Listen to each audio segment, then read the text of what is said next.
Two particles which are initially at rest move towards each other under the action of their mutual attraction. If their speeds are v and 2v at any instant, then speed of center of mass of the system is. So ಇಲ್ಲಿ ಎರಡು particle ಇದೆ, masses ಬಗ್ಗೆ ಅವ್ರು ಏನು information ಕೊಟ್ಟಿಲ್ಲ. ಅವೆರಡು ಏನಾಗ್ತಿದೆ, gravitational force of attraction ಇಂದ ಒಂದಕ್ಕೊಂದು ಹತ್ರ ಬರ್ತಾ ಇದೆ. ಸೊ ಯಾವುದೋ ಒಂದು ಇನ್ಸ್ಟೆಂಟ್ ಆಫ್ ಟೈಮಲ್ಲಿ ಒಂದು ಬಾಡಿದು ವೆಲಾಸಿಟಿ ವಿ ಇದ್ದಾಗ ಇನ್ನೊಂದರದ್ದು ಬಾಡಿ ವೆಲಾಸಿಟಿ ಎಷ್ಟಿದೆ, 2v ಇದೆ ಅಂತ ಮಾಹಿತಿ ಕೊಡ್ತಾ ಇದ್ದಾರೆ.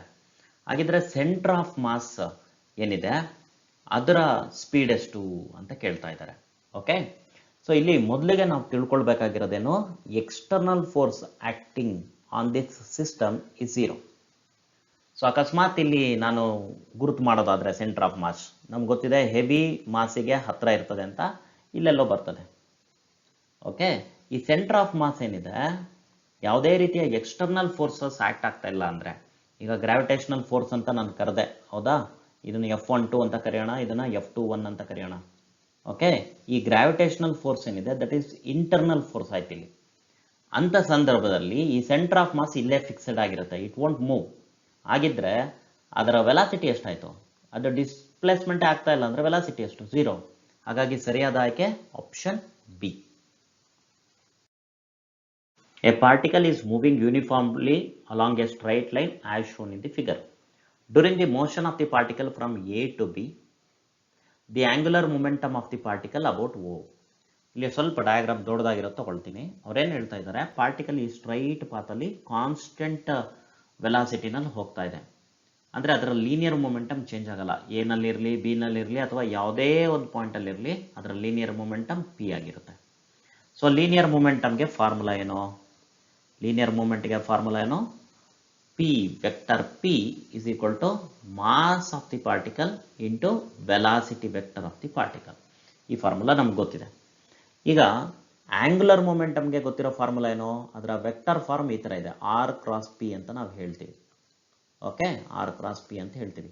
ಬರೀ ಮ್ಯಾಗ್ನಿಟ್ಯೂಡ್ ಬೇಕು ಅನ್ನೋದಾದರೆ ಏನು ಹೇಳ್ಬೋದು, ನಾನು ಆರ್ ಪಿ ಸೈನ್ ಥೀಟಾ ಅಂತ ಹೇಳ್ಬೋದು. ಅದನ್ನು ನಾನು ಈ ಥರನೂ ಬರಿಬೋದು, R sine theta into P. Okay, ಇದು ನಮಗೆ ಮ್ಯಾಗ್ನಿಟ್ಯೂಡ್ ಬೇಕಾದಾಗ ಬಳಸ್ತಕ್ಕಂಥ formula.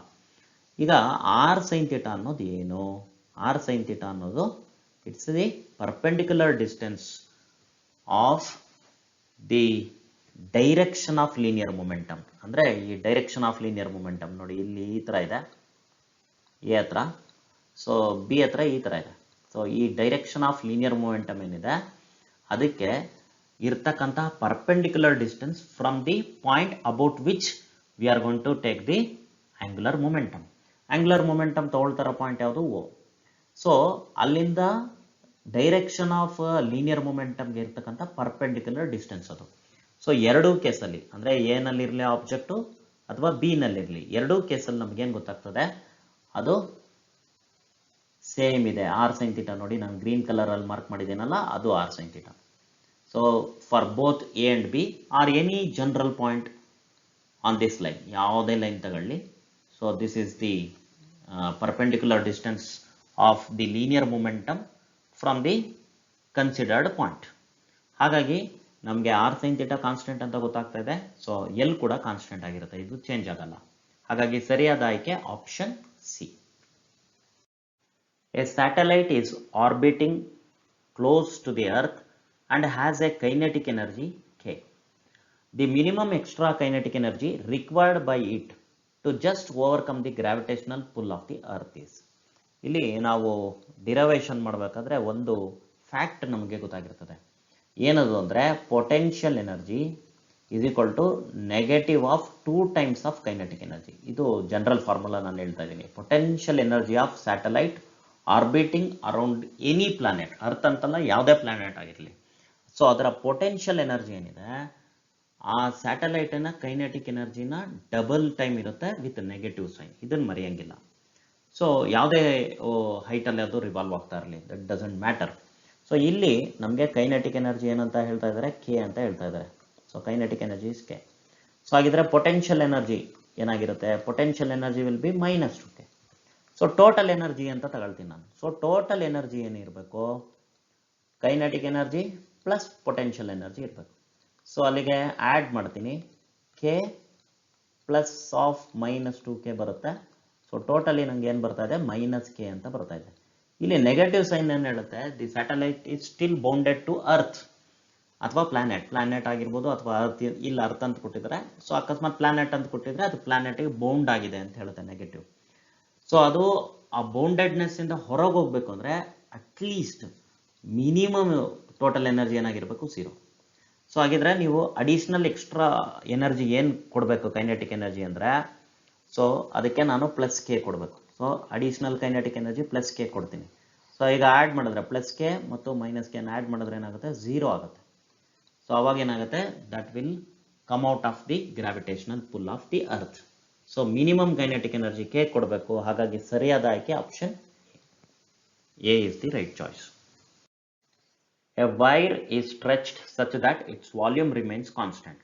The Poisson's ratio of the material of the wire is. So ಇಲ್ಲಿ ಒಂದು ವೈರ್ ಇದೆ, ಅದನ್ನು ಸ್ಟ್ರೆಚ್ ಮಾಡಿದ್ರೆ ಯಾವುದೇ ರೀತಿಯ ವಾಲ್ಯೂಮ್ ಚೇಂಜಸ್ ಆಗ್ತಾ ಇಲ್ಲ ಅಂತ ಹೇಳ್ತಾ ಇದ್ದಾರೆ. ಸೊ ಆ ವೈರು ಕ್ರಾಸ್ ಸೆಕ್ಷನ್ ಏನಿದೆ ಅದು ಸರ್ಕ್ಯುಲರ್ ಶೇಪಲ್ಲಿ ಇದೆ ಅಂತ ಇಟ್ಕೊಳ್ಳೋಣ. ಆವಾಗ ವಾಲ್ಯೂಮ್ಗೆ ಏನು ಫಾರ್ಮುಲಾ ಬರುತ್ತೆ, ಏರಿಯಾ ಆಫ್ ಕ್ರಾಸ್ ಸೆಕ್ಷನ್, ಅದು πr² ಇಂಟು ಲೆಂತ್. ಮಾಹಿತಿ ಪ್ರಕಾರ ಅದು ಕಾನ್ಸ್ಟೆಂಟ್ ಅಂತ ಗೊತ್ತಾಗಿದೆ. ಇದರ ಅರ್ಥ ಏನು, r² L ಕೂಡ ಕಾನ್ಸ್ಟೆಂಟ್ ಅಂತ, ಯಾಕೆಂದರೆ constant divided by pi is some other constant. ಈಗ ಇದನ್ನು ಡಿಫ್ರೆನ್ಷಿಯೇಟ್ ಮಾಡ್ತಾ ಇದ್ದೀನಿ ನಾನು. ಡಿಫ್ರೆನ್ಷಿಯೇಟ್ ಮಾಡಬೇಕಾದ್ರೆ ಆರು ಚೇಂಜ್ ಆಗುತ್ತೆ, ಎಲ್ ಕೂಡ ಚೇಂಜ್ ಆಗುತ್ತೆ ಸ್ಟ್ರೆಚ್ ಮಾಡಿದ್ರೆ. ಹಾಗಾಗಿ ನಾನು ಚೈನ್ ರೂಲ್ನ ಅಪ್ಲೈ ಮಾಡಬೇಕು. ಮೊದಲಿಗೆ ಎಲ್ ಕಾನ್ಸ್ಟೆಂಟ್ ಅಂತ ಅಂದ್ಕೊಳ್ತೀನಿ, r² ಡಿಫ್ರೆನ್ಷಿಯೇಟ್ ಮಾಡ್ತೀನಿ, ಏನು ಬರುತ್ತೆ, 2r into D R plus next r² constant ಅಂತ ಅಂದ್ಕೊಳ್ತೀನಿ, ಎಲ್ನ ಡಿಫ್ರೆನ್ಷಿಯೇಟ್ ಮಾಡ್ತೀನಿ. ಸೊ ಅವಾಗ r² dl ಬರುತ್ತೆ. It is equal to differentiation of constant, ಅದು 0. ಈಗ ಸ್ವಲ್ಪ ರೀಅರೇಂಜ್ ಮಾಡ್ತೀನಿ, 2r dr is equal to ಇಲ್ಲಿ ಎಲ್ ಕೂಡ ಇದೆ, so is equal to minus r² dl. So R ಇರೋ ಟರ್ಮ್ ಎಲ್ಲ ಒಂದು ಕಡೆ, ಎಲ್ಲಿರೋ ಟರ್ಮ್ ಎಲ್ಲ ಒಂದು ಕಡೆ ಹಾಕೋಣ. ಸೊ ಇಲ್ಲಿ r dr divided by r² ಬರುತ್ತೆ, ಅಂದರೆ dr ಬೈ r ಉಳ್ಕೊಂಡಿದೆ, ಜೊತೆಲಿ 2 ಕೂಡ ಒಂದಿದೆ.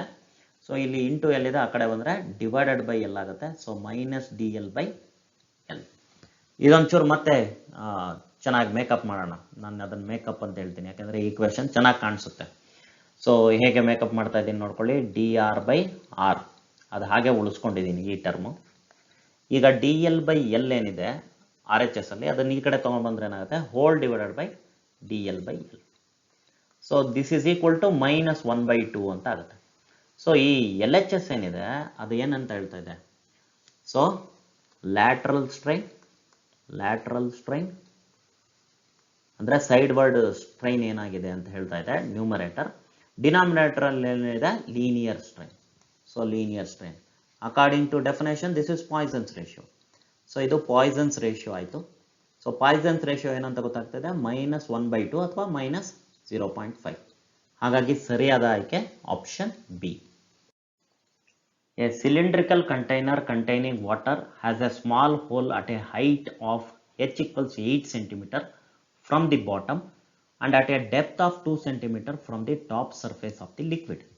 The maximum horizontal distance traveled by the water before it hits the ground x is. So ಇಲ್ಲಿ ಡಯಾಗ್ರಾಮ್ ಸ್ವಲ್ಪ ದೊಡ್ಡದಾಗಿರೋದು ತಗೊಳ್ತಾ ಇದ್ದೀನಿ. ಸೊ ಈ ಕಾನ್ಸೆಪ್ಟ್ ಏನು ಅಂತ ನೀವು ಚೆನ್ನಾಗಿ ತಿಳ್ಕೊಳ್ಬೇಕು. ಸೊ ಇಲ್ಲೊಂದು ಹೋಲ್ ಇದೆ, ಅಂದರೆ top surface of the liquid, water ಅಂತ ಹೇಳ್ತಾ ಇದ್ದಾರೆ ಇಲ್ಲಿ, ಅದು ಲಿಕ್ವಿಡ್ ಯಾವುದೇ ಇರಲಿ. ಸೊ ಅದರ ಡೆಪ್ತ್ ಏನಿದೆ ಅದನ್ನು 2 ಸೆಂಟಿಮೀಟರ್ ಅಂತ ಕೊಟ್ಟಿದ್ದಾರೆ. ಅದೇ ಆ ಹೋಲಿನ height from the bottom of the tank ಏನಿದೆ ಅದು 8 ಸೆಂಟಿಮೀಟರ್ ಇದೆ. ಸೊ ಈಗ ಎರಡು ಕಾನ್ಸೆಪ್ಟ್ ಬರುತ್ತೆ. ಒಂದು, ಈ ನೀರಿ ಹೋಲಿಂದ ಎಷ್ಟು ಸ್ಪೀಡಲ್ಲಿ ಹೊರಗಡೆ ಬರ್ತಾ ಇದೆ ಅಂತ, ಅದನ್ನು ನಾವು ಸ್ಪೀಡ್ ಆಫ್ ಎಫ್ಲಕ್ಸ್ ಅಂತ ಕರಿತೀವಿ. ಸೊ ಅದಕ್ಕೆ ಬರೋ ಫಾರ್ಮುಲಾ ಕರೆಕ್ಟಾಗಿ ನೋಡ್ಕೊಳ್ಳಿ, √2g depth of that hole from the water surface. ಹಾಗಾಗಿ ಸ್ಮಾಲ್ ಎಚ್ ಹಾಕೊಳ್ತೀನಿ, ಸ್ಮಾಲ್ ಎಚ್ ಇದೇ ಬರೀಬೇಕು, ಕ್ಯಾಪಿಟಲ್ ಎಚ್ ಅಲ್ಲ. ಓಕೆ, ಇದು ಸ್ಪೀಡ್ ಆಫ್ ಎಫ್ಲಕ್ಸ್. ಈಗ ಇದು ಯಾವ ರೀತಿ ಇದೆ ಅಂದರೆ, projectile throne from certain height horizontally ಅನ್ನೋ ಒಂದು ಕಾನ್ಸೆಪ್ಟ್ ಥರ ಇದೆ. ಇದು ಪ್ಯಾರಾಬೋಲಿಕ್ ಪಾತನ್ನು ಫಾಲೋ ಮಾಡುತ್ತೆ, ಯಾವುದು, water molecules. And it will hit the ground at some distance. ಅದನ್ನು ಅವ್ರು ಎಕ್ಸ್ ಅಂತ ಹೇಳ್ತಾ ಇದ್ದಾರೆ ಇಲ್ಲಿ. ಸೊ ಇದನ್ನೇ ನಾವು ಕಂಡುಹಿಡಬೇಕಾಗಿರೋದು. ಸೊ ಈ ಸಂದರ್ಭದಲ್ಲಿ ನಮಗೆ ಆ ಎಕ್ಸಿಗೆ ಬರೋ ಫಾರ್ಮುಲಾ ಏನಿದೆ, ಸೊ ಸ್ಪೀಡ್ ಹಾರಿಜಾಂಟಲ್ ಸ್ಪೀಡ್ ಏನಿದೆ ಅಟ್ ದಿ ಟಾಪ್ ಅದು ಇಂಟು ಟೈಮ್ ಪೀರಿಯಡ್ ಅಂತ ಹೇಳ್ತೀವಿ. ಸೊ ಈಗ ವಿ ನಂಗೆ ಗೊತ್ತಾಗಿದೆ, ಬಟ್ ಟೈಮ್ ಪೀರಿಯಡ್ ಹೇಗೆ ಕಂಡುಹಿಡಿತೀವಿ ನಾವು? √2 h/g. ಇಲ್ಲಿ ಬಳಸೋ h ಏನಿದೆ that is height of the whole from the bottom. So bottom ಇಂದ ಎಷ್ಟು ಹೈಟಲ್ಲಿ ಇದೆ ಅಂತ ನೋಡ್ಕೊಳ್ತೀವಿ. ಅದು 8 ಸೆಂಟಿಮೀಟರ್ ಅಂತ ಗೊತ್ತಾಗಿದೆ ನಮಗೆ. ಸೊ ಈಗ ಸಬ್ಸ್ಟಿಟ್ಯೂಟ್ ಮಾಡಿ. ಸೊ ವಿ ಅಂದ್ರೇನು? √2g small h. ಅದೇ ಟಿ ಟೈಮ್ ಪೀರಿಯಡ್ ಅಂದರೆ ಎಷ್ಟು? 2h/g. ಇಲ್ಲಿ √g ಇದೆ, ಇಲ್ಲಿ /√g ಇದೆ, ಕ್ಯಾನ್ಸಲ್ ಆಯಿತು. ಸೊ √2 × √2 ಎಷ್ಟಾಯಿತು? 2 ಆಯಿತು. ಸೊ ಈಗ ಇಲ್ಲಿ √2 ಇದೆ, ಸ್ಮಾಲ್ h, ಕ್ಯಾಪಿಟಲ್ H √8 ಇದೆ. ಸೊ ಸೆಂಟಿಮೀಟರ್ಸಲ್ಲಿದೆ. ಸೊ ಆನ್ಸರ್ ಕೂಡ ಫೈನಲಿ ನನಗೆ ಸೆಂಟಿಮೀಟರ್ಸಲ್ಲಿ ಬರುತ್ತೆ. ಸೊ √2 × √8 ಇವೆರಡನ್ನು ಮಲ್ಟಿಪ್ಲೈ ಮಾಡಿದ್ರೆ ನನಗೆ √16 ಬರುತ್ತೆ. √16 ಅಂದರೆ 4. ಸೊ ಆಲ್ರೆಡಿ ಒಂದು 2 ಇತ್ತು. So 4 × 2 is 8 centimetre. So range ಏನಿದೆ ಈ ಕೇಸಲ್ಲಿ ಅದು 8 centimetre. Option A is the right choice. An inductor of inductance L and resistor R are joined together in series and connected by a source of frequency omega. The power dissipated in the circuit is. ಇಲ್ಲಿ circuit diagram ಅವಶ್ಯಕತೆ ಇರಲಿಲ್ಲ, ನಾನು ಸುಮ್ಮನೆ ನಿಮ್ಗೆ explain ಮಾಡೋದಕ್ಕೋಸ್ಕರ ಬರೀತಾ ಇದ್ದೀನಿ ಅಷ್ಟೇ. ಸೊ ಏನು ಕೊಟ್ಟಿದ್ದಾರೆ? ಒಂದು ರೆಸಿಸ್ಟರ್, ಒಂದು ಇಂಡಕ್ಟರ್, ಎರಡು ಸೀರೀಸಲ್ಲಿ ಕನೆಕ್ಟ್ ಮಾಡಿ ಆ ಕಾಂಬಿನೇಷನ್ನ ಒಂದು AC ಸೋರ್ಸಿಗೆ ನಾವು ಕನೆಕ್ಟ್ ಮಾಡ್ತಾ ಇದ್ದೀವಿ. ರೆಸಿಸ್ಟರ್ ವ್ಯಾಲ್ಯೂ R ಇದೆ, ಇಂಡಕ್ಟರ್ನ ವ್ಯಾಲ್ಯೂ ಇಂಡಕ್ಟೆನ್ಸ್ ಏನಿದೆ L ಇದೆ, ಮತ್ತು angular frequency of AC signal omega ಇದೆ. ಆಪ್ಷನ್ಸ್ ಓದಿದ್ರೆ ಇನ್ನೊಂದು ಸಿಂಬಲ್ V ಅಂತ ಇರೋದು ನಮಗೆ ಗೊತ್ತಾಗ್ತಾ ಇದೆ. ಬೈ ಕಾಂಟೆಕ್ಸ್ಟ್ ಅದನ್ನು ಅರ್ಥ ಮಾಡ್ಕೊಳ್ಬೇಕು. V ಅಂದರೆ RMS value of voltage of the AC signal. So ಈಗ ಕರೆಂಟ್ ಇನ್ ದಿ ಸರ್ಕ್ಯೂಟ್ ಏನಾಗಿರುತ್ತೆ? ಅದು RMS value of voltage divided by impedance of the circuit ಇರುತ್ತೆ. ನೀವು I ಅಂದ್ರೆ ಏನಿಲ್ಲ, RMS value of current in the circuit. Z ಅಂದ್ರೆ impedance of the circuit ಅಂತ ಹೇಳ್ತೀವಿ. ಸೀರೀಸ್ LCR ಸರ್ಕ್ಯೂಟ್ ಅಲ್ಲಿ ಅದರ ಫಾರ್ಮುಲಾ ಏನಾಗಿರುತ್ತೆ? Z = R² plus XC minus XL whole squared ಅಂತ ಇರುತ್ತೆ. ಇಲ್ಲಿ ಕೆಪಾಸಿಟರ್ ಇಲ್ಲ, ಹಾಗಾಗಿ ಕೆಪಾಸಿಟಿವ್ ರಿಯಾಕ್ಟೆನ್ಸ್ 0 ಇರುತ್ತೆ. ಸೊ ಈ ಟರ್ಮು ಕ್ಯಾನ್ಸಲ್ ಔಟ್ ಆಗುತ್ತೆ. ಸೊ ಹಾಗಿದ್ರೆ ಸಿಂಪ್ಲಿಫೈಡ್ ಫಾರ್ಮುಲಾ ಏನಾಯ್ತು ಅಲ್ಲಿ ಈ ಕೇಸಿಗೆ? √R² plus XL². ಈಗ ನಮಗೆ XL ಡೈರೆಕ್ಟ್ ಆಗಿ ಕೊಟ್ಟಿಲ್ಲ ಅವರು. ಸೊ XL ಅಂದ್ರೆ ಇಂಡಕ್ಟಿವ್ ರಿಯಾಕ್ಟೆನ್ಸ್ ಅಂತೀವಿ. ಅದಕ್ಕಿರ್ತಕ್ಕಂತಹ ಎಕ್ಸ್ಪ್ರೆಷನ್ ಏನು? Omega L. ಈಗ ಅದನ್ನ ಇಲ್ಲಿ ಸಬ್ಸ್ಟಿಟ್ಯೂಟ್ ಮಾಡಿದ್ರೆ ನನಗೆ Z ಏನಂತ ಗೊತ್ತಾಗುತ್ತೆ? R² ಪ್ಲಸ್ ಒಮೆಗಾ² L² ಅಂತ ಗೊತ್ತಾಗುತ್ತೆ. ಸೊ ಇಂಪಿಡೆನ್ಸ್ ಬಗ್ಗೆ ತಿಳ್ಕೊಂಡ್ವಿ ನಾವೀಗ. ಈಗ ಅವ್ರು ಕೇಳ್ತಾ ಇರೋದೇನೋ power dissipated in the circuit. So power dissipate ಆಗೋದು ರೆಸಿಸ್ಟರ್ ಅಲ್ಲಿ ಮಾತ್ರ. ಇಂಡಕ್ಟರ್ ಮತ್ತೆ ಕೆಪಾಸಿಟರ್ ಅಲ್ಲಿ ಅವರೇಜ್ ಪವರ್ ಡಿಸಿಪೇಷನ್ 0 ಅಂತ ಕೂಡ ನಾವು ತಿಳ್ಕೊಂಡಿದ್ದೀವಿ. ಹಾಗಾಗಿ ಪವರ್ ಡಿಸಿಪೇಷನ್ಗೆ ಫಾರ್ಮುಲಾ ಏನಾಗುತ್ತೆ? I² × R. I² × R. So ಐಗೆ ಸಬ್ಸ್ಟಿಟ್ಯೂಟ್ ಮಾಡಿದ್ರೆ ನಾನು V/Z ಅಂತ ಇದೇನಾಗುತ್ತೆ? V² ಬೈ Z² × R ಆಗುತ್ತೆ. ಈಗ ನಾನು Z ಗೆ ಸಬ್ಸ್ಟಿಟ್ಯೂಟ್ ಮಾಡಿದ್ರೆ ಏನಾಗುತ್ತೆ ನೋಡಿ? V² × R divided by Z² ಅಂದ್ರೆ R² ಪ್ಲಸ್ ಒಮೆಗಾ² L² ಅಂತ ಬರುತ್ತೆ. ಸೊ ಅಲ್ಲಿಗೆ ಯಾವ option correct? Option B. An electromagnetic wave is traveling along x direction with electric field vector given by Ey is equal to E0 sin kx minus omega t j cap. The correct expression for magnetic field vector is. So ಇಲ್ಲಿ amplitude of electric field ಏನಿದೆ ಅದನ್ನ E0 ಅಂತ ಕೊಟ್ಟಿದ್ದಾರೆ. So ಇಲ್ಲಿ ನಾವು speed of electromagnetic wave ಬಗ್ಗೆ ಮಾಹಿತಿ ತಗೊಳ್ಬೇಕಾದ್ರೆ so that is equal to peak value of electric field divided by peak value of magnetic field ಅಂತ ಬರೀಬಹುದು, ಅಥವಾ RMS value of electric field divided by RMS value of magnetic field ಇದನ್ನು ಕೂಡ ನಾವು ಬರೀಬಹುದು. ಸೊ ಇಲ್ಲಿ ನನಗೆ B0 ಅಂದ್ರೆ peak value of magnetic field ಏನು ಎಕ್ಸ್ಪ್ರೆಷನ್ ಬರುತ್ತೆ? Peak value of electric field divided by speed of light in the vacuum. So ಈ ಎಕ್ಸ್ಪ್ರೆಷನ್ ಬರುತ್ತೆ. ಸೊ ಹಾಗಾಗಿ ನಾನು ಡೈರೆಕ್ಟ್ಲಿ ಈ ಎ ಮತ್ತೆ ಬಿ ಆಪ್ಷನ್ಸ್ ನ ಹೊಡೆದಾಕ್ಬೋದು. ಇನ್ನು ಉಳ್ಕೊಂಡಿರೋದೇನೋ ಸಿ ಮತ್ತೆ ಡಿ ಆಪ್ಷನ್ಸ್ ಮಾತ್ರ. ಮತ್ತೆ ನಮಗೆ ಇನ್ನೊಂದು ಏನು ಮಾಹಿತಿ ಗೊತ್ತಿದೆ, ಎಲೆಕ್ಟ್ರಿಕ್ ಫೀಲ್ಡ್ ವೆಕ್ಟರ್ ಮತ್ತು ಮ್ಯಾಗ್ನೆಟಿಕ್ ಫೀಲ್ಡ್ ವೆಕ್ಟರ್ ಪರ್ಪೆಂಡಿಕ್ಯುಲರ್ ಆಗಿರುತ್ತೆ ಮ್ಯೂಚುವಲಿ, ಮತ್ತೆ they are perpendicular to direction of propagation. ಇಲ್ಲಿ ಜೆ ಕ್ಯಾಪ್ ಇದೆ ಡೈರೆಕ್ಷನ್ ಅಂದ್ರೆ ಅಲಾಂಗ್ ವೈ ಆಕ್ಸಿಸ್, ಇಲ್ಲೂ ಕೂಡ ಜೆ ಕ್ಯಾಪ್ ಇದೆ. ಹಾಗಾಗಿ ಇದನ್ನು ಕೂಡ ನಾನು ಡಿಸ್ಕಾರ್ಡ್ ಮಾಡ್ಬೋದು. ಆಪ್ಷನ್ ಡಿ ಕರೆಕ್ಟ್ ಆಗಿರುತ್ತೆ. ಬಟ್ ಇಲ್ಲಿ ಇನ್ನೊಂದು ಮಾಹಿತಿ ನಾನು ನಿಮಗೆ ಹೇಳೋಕ್ಕೆ ಇಷ್ಟಪಡ್ತೀನಿ, ಯಾಕೆಂದ್ರೆ ನಮಗೆ ಈ ತರದೇ ಆಪ್ಷನ್ಸ್ ನಮಗೆ ಫೈನಲ್ ಎಕ್ಸಾಮ್ಸ್ ಅಲ್ಲಿ ಕೊಡದೇ ಇರ್ಬೋದು. ಇನ್ನೊಂದು ಮಾಹಿತಿ ನನಗೇನು ಬೇಕು ಅಂದ್ರೆ, ನಾನೀಗ ಎಕ್ಸ್ ವೈ ಝೆಡ್ ಆಕ್ಸಿಸ್ ನ ಮ್ಯೂಚುವಲಿ ಪರ್ಪೆಂಡಿಕ್ಯುಲರ್ ಆಗಿ ಬರಿತಾ ಇದ್ದೀನಿ. ಎಕ್ಸ್ ಟುವರ್ಡ್ಸ್ ರೈಟ್ ಇದೆ, ವೈ ಅಪ್ವರ್ಡ್ಸ್ ಇದೆ, ಝೆಡ್ ಏನಿದೆ ಟುವರ್ಡ್ಸ್ ಯು ನಿಮ್ಮ ಕಡೆಗೆ ಇರ್ತಕ್ಕಂಥದ್ದು.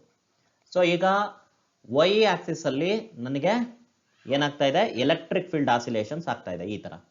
ಇದು electric field oscillations. So electric field oscillations Y axis ಅಲ್ಲಿ ಆಗ್ತಾ ಇದೆ. ಝೆಡ್ ಆಕ್ಸಿಸ್ ಅಲ್ಲಿ ಅಂದ್ರೆ ಡಿ ಆಪ್ಷನ್ಸ್ ನೋಡಿದ್ರೆ ನನಗೆ ಝೆಡ್ ಆಕ್ಸಿಸ್ ಅಲ್ಲಿ ಮ್ಯಾಗ್ನೆಟಿಕ್ ಫೀಲ್ಡ್ ಆಸಿಲೇಷನ್ಸ್ ಆಗ್ತಾ ಇದೆ. ಸೊ ಅದು ಬಿ ಅಂತ ಬರೀತೀನಿ. ನಮಗೆ ಡೈರೆಕ್ಷನ್ ಆಫ್ ಪ್ರೊಪಗೇಷನ್ ಕಂಡುಹಿಡಿಯೋದಕ್ಕೆ ನಮ್ಗೊಂದು ಶಾರ್ಟ್ ಟೆಕ್ನಿಕ್ ಬರುತ್ತೆ. ಏನದು ಅಂದ್ರೆ ಇ ಕ್ರಾಸ್ ಬಿ ಅಂತ. ಇ ಕ್ರಾಸ್ ಬಿ ಡೈರೆಕ್ಷನ್ ಏನಿರುತ್ತೋ ಅದೇ direction of propagation. Direction of E cross B, direction of E cross B ಏನಿದೆ that is direction of propagation. Direction of propagation. So ಇದು ಚೆನ್ನಾಗಿ ನೆನಪಲ್ಲಿ ಇಟ್ಕೊಳ್ಳಿ. ಅಕಸ್ಮಾತ್ ಕನ್ಫ್ಯೂಸಿಂಗ್ ಆಗಿರ್ತಕ್ಕಂಥ ಆಪ್ಷನ್ಸ್ ಇದ್ರೆ ಈ ಫಾರ್ಮುಲಾ ಕೂಡ ನೀವು ಯೂಸ್ ಮಾಡಬಹುದು. ಈಗ ಡೈರೆಕ್ಷನ್ ಆಫ್ ಪ್ರೊಪಗೇಷನ್ ಕರೆಕ್ಟ್ ಇದೆಯಾ ಅಂತ ಚೆಕ್ ಮಾಡೋಣ. ಇ ಕ್ರಾಸ್ ಬಿ ಅಂದ್ರೆ ಏನಾಗುತ್ತೆ, J cap cross K cap ಆಗುತ್ತೆ. What is J cross K? That is equal to I cap. So ನಾವು ತಗೊಂಡಿರೋ ಮಾಹಿತಿ ಕರೆಕ್ಟ್ ಇದೆ. ಸೊ ಅಲ್ಲಿಗೆ ಐ ಡೈರೆಕ್ಷನ್ ಅಂದ್ರೆ ಎಕ್ಸ್ ಆಕ್ಸಿಸ್ ಏನಂತ ಬರ್ತಾ ಇದೆ, ಡೈರೆಕ್ಷನ್ ಆಫ್ ಪ್ರೊಪಗೇಷನ್ ಅಂತ ಬರ್ತಾ ಇದೆ. That is correct according to given numerical. So option D is correct in all aspects. The phenomenon involved in the reflection of radio waves by ionosphere is similar to. ನಾವು atmosphere ಅಲ್ಲಿ ಮೇಲೆ ಮೇಲೆ ಹೋದಂತೆಲ್ಲ ಏನಾಗ್ತಾ ಇದೆ, ಅದರ ಆಪ್ಟಿಕಲ್ ಡೆನ್ಸಿಟಿ ಕಡಿಮೆ ಆಗ್ತಾ ಬರ್ತದೆ. ಸೊ ಅಂದ್ರೆ ರಿಫ್ರಾಕ್ಟಿವ್ ಇಂಡೆಕ್ಸ್ ಏನಾಗ್ತಾ ಬರುತ್ತೆ, ಕಡಿಮೆ ಆಗ್ತಾ ಬರುತ್ತೆ. ಹಾಗಾಗಿ ನಾವು ಕಳಿಸಿರತಕ್ಕಂತಹ ರೇಡಿಯೋ ಸಿಗ್ನಲ್ಸ್ ಏನಿದೆ ಅದು bending away from the normal, bending away from the normal ತರ ಆಗಿ ವಾಪಸ್ ನಮಗೆ ಅಂದ್ರೆ ಅರ್ತ್ಗೆ ವಾಪಸ್ ಬರ್ತದೆ. This phenomenon is similar to total internal reflection of light in air during mirage formation. ಹಾಗಾಗಿ ಸರಿಯಾದ ಆಯ್ಕೆ option B. A point object is moving uniformly towards the pole of a concave mirror of focal length 25 cm along its axis as shown below. The speed of the object is 1 meter per second. At t equals 0 seconds, the distance of the object from the mirror is 50 cm. The average velocity of the mirror between t equals 0 and t equals 0.25 second is. ಇಲ್ಲಿ ನಾವು mirror equation ಇಟ್ಕೊಂಡು ಈ problem ನ solve ಮಾಡಬಹುದು. Mirror equation ಏನು, 1 focal length is equal to 1 divided by image distance plus 1 divided by object distance. ಇಲ್ಲಿ ನಾವು sign convention ಎಲ್ಲ ಹಾಕೊಂಡು ಸಾಲ್ವ್ ಮಾಡಬೇಕಾಗುತ್ತೆ. ಬಟ್ ಕಾನ್ಸೆಪ್ಚುಲಿ ಈ ಪ್ರಾಬ್ಲಮ್ ನ ನಾವು ಬೇಗ ಸಾಲ್ವ್ ಮಾಡಬಹುದು. ಸೊ ಮೊದಲಿಗೆ ಆಬ್ಜೆಕ್ಟ್ ಡಿಸ್ಟೆನ್ಸ್ ಏನಂತ ಕೊಟ್ಟಿದ್ದಾರೆ, 50 centimetre, which is nothing but 2 times focal length. ಇಲ್ಲಿ ನಾನು ಸೈನ್ ಕನ್ವೆನ್ಷನ್ ಎಲ್ಲ ಬಳಸ್ತಾ ಇಲ್ಲ. ಸೊ ಇದರ ಅರ್ಥ ಏನು, ಆಬ್ಜೆಕ್ಟ್ ನ ನಾವು ಸೆಂಟರ್ ಆಫ್ ಕರ್ವೇಚರ್ ಅಲ್ಲಿ ಇಟ್ಟಿದ್ದೀವಿ. Centre of curvature, centre of curvature ಅಲ್ಲಿ ಇಟ್ಟರೆ ನಮಗೆ ಕಾನ್ಸೆಪ್ಟ್ ಏನ್ ಹೇಳುತ್ತೆ, ಇಮೇಜ್ ಕೂಡ ಅಲ್ಲೇ ಫಾರ್ಮ್ ಆಗುತ್ತೆ ಅಂತ. ಹಾಗಾಗಿ ಇಮೇಜ್ ಡಿಸ್ಟೆನ್ಸ್ ಏನಿದೆ ಅದು ಕೂಡ 50 ಸೆಂಟಿಮೀಟರ್ ಇದೆ. ಈ ಕಾನ್ಸೆಪ್ಟ್ ನಿಮ್ಗೆ ಗೊತ್ತಿದೆ.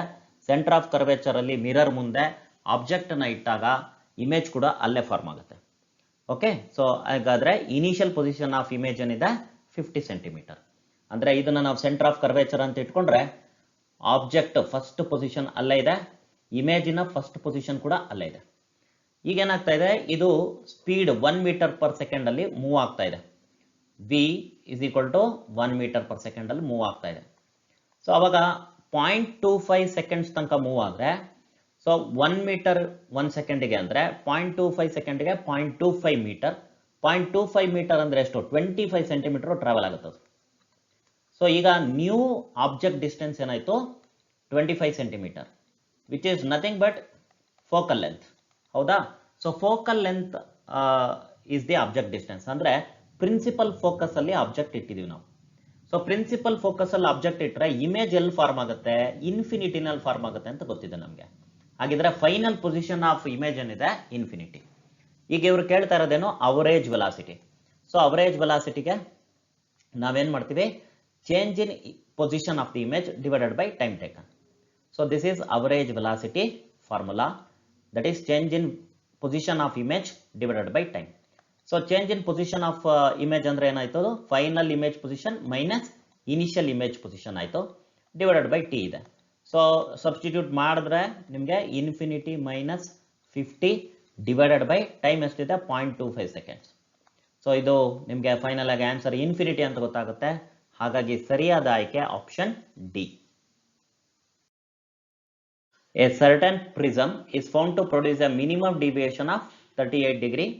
It produces a deviation of 44 degree when the angle of incidence is either 42 degree or 62 degree. What is the angle of incidence when it is undergoing minimum deviation?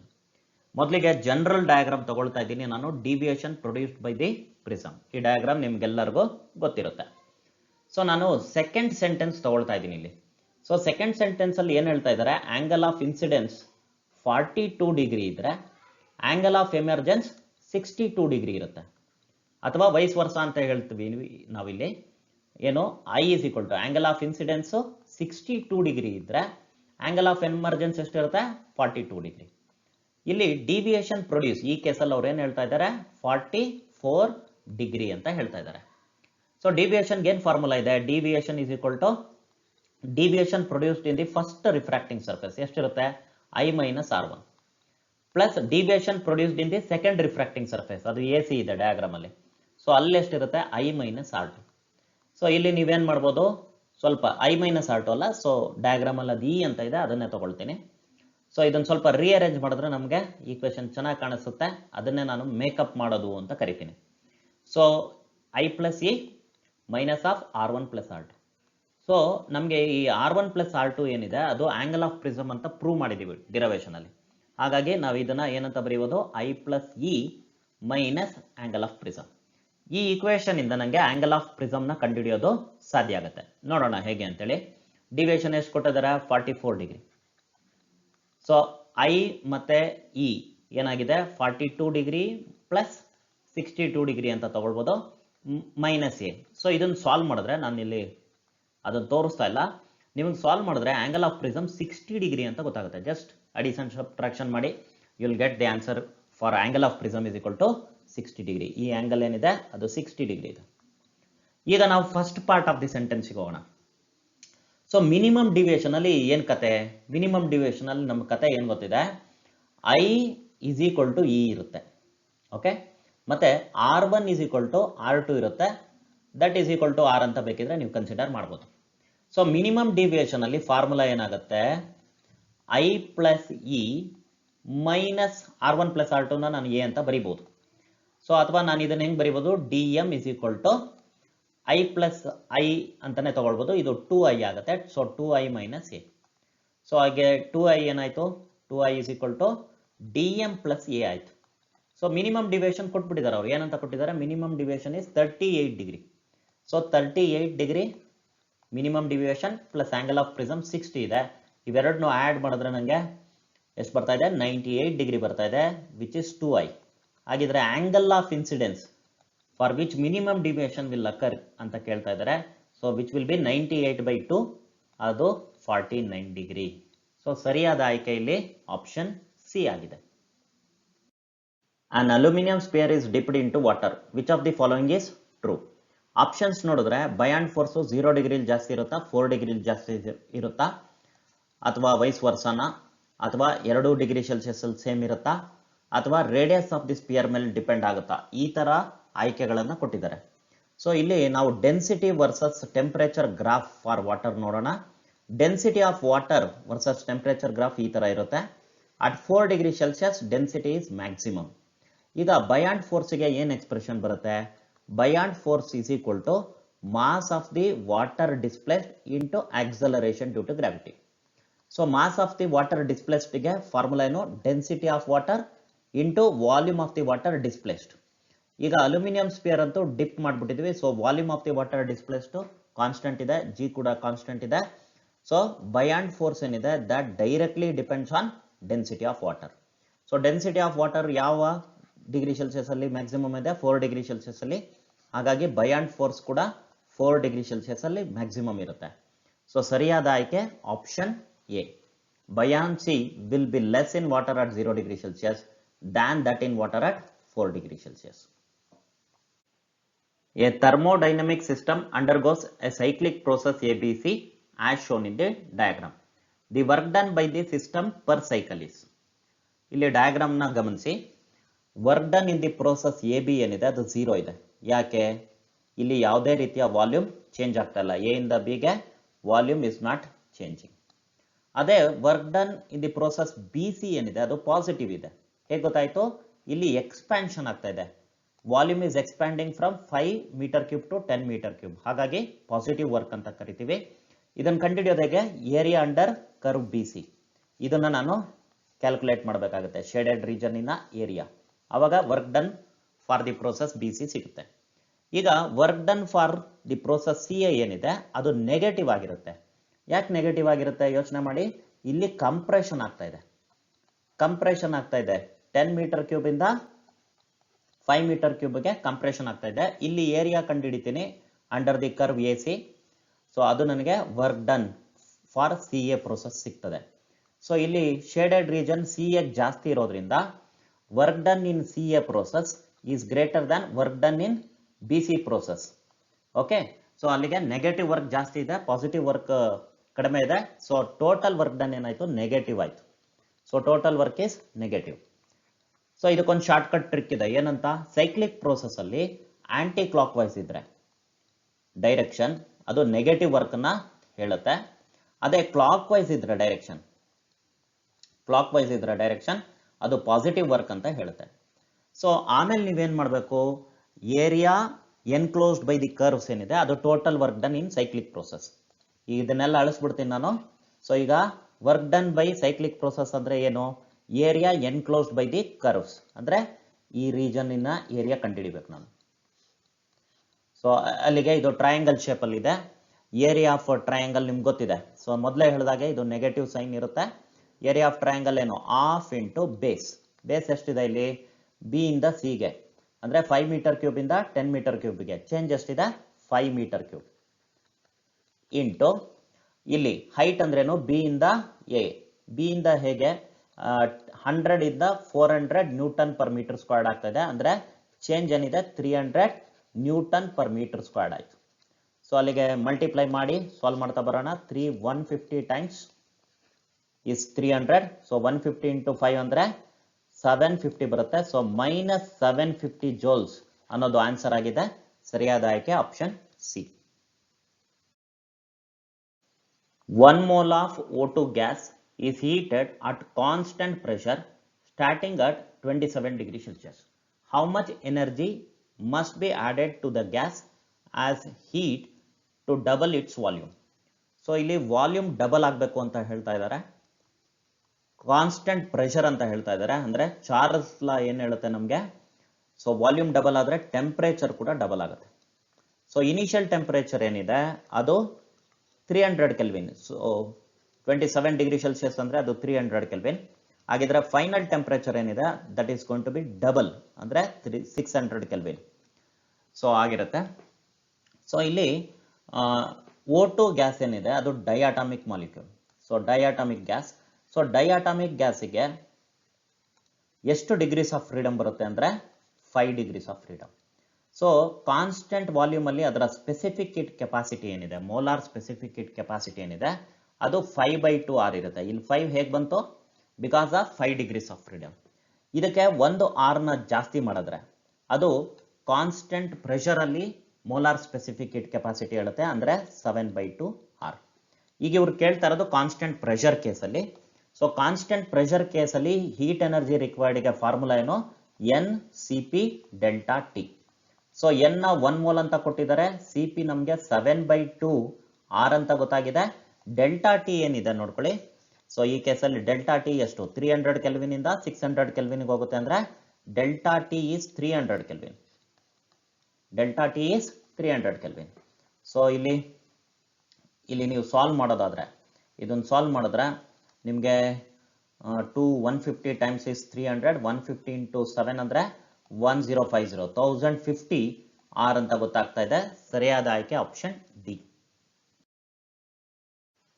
A piston is performing SHM in the vertical direction with a frequency of 0.5 Hertz. A block of 10 kg is placed on the piston. The maximum amplitude of the system such that the block remains in contact with the piston is. So ಇಲ್ಲೊಂದು piston ಇದೆ, ಆ piston ಮೇಲೆ ನಾವು 10 kg block ನ ಇಡ್ತಾ ಇದೀವಿ. So ಈ piston vertical direction ಅಲ್ಲಿ SHM ನ ಮಾಡ್ತಾ ಇದೆ, ಈ ತರ going up and down, going up and down ಈ ತರ. ಸೊ ಯಾವ ಮ್ಯಾಕ್ಸಿಮಮ್ ಆಕ್ಸಲರೇಷನ್ ತನಕ ಈ ಬ್ಲಾಕ್ ಏನಿದೆ, ಈ ಬ್ಲಾಕ್ ಅದು ಪಿಸ್ಟನ್ ಜೊತೆ ಕಾಂಟ್ಯಾಕ್ಟ್ ಅಲ್ಲಿ ಇರುತ್ತೆ ಅಂತ ಕೇಳ್ತಾ ಇದ್ದಾರೆ. ಸೊ ಈಗ ನಾವು ಮ್ಯಾಕ್ಸಿಮಮ್ ಆಕ್ಸಲರೇಷನ್ ಏನಿದೆ ಪಿಸ್ಟನ್ ಇದ್ದು SHM ಅಲ್ಲಿ, ಅದಕ್ಕೆ ಬರ್ತಕ್ಕಂಥ ಫಾರ್ಮುಲಾ ಏನು, ಒಮೆಗಾ ಸ್ಕ್ವೇರ್ ಎ. ಇದು ಆಕ್ಸಲರೇಷನ್ ಡ್ಯೂ ಟು ಗ್ರಾವಿಟಿಗಿಂತ ಹೆಚ್ಚಾಗಬಾರ್ದು. It should be less than or equal to acceleration due to gravity. ಅಲ್ಲಿ ತನಕ ಈ ಬ್ಲಾಕ್ ಏನಿದೆ, ಈ ಬ್ಲಾಕ್ ಪಿಸ್ಟನ್ ಜೊತೆ ಕಾಂಟ್ಯಾಕ್ಟ್ ಅಲ್ಲಿ ಇರುತ್ತೆ.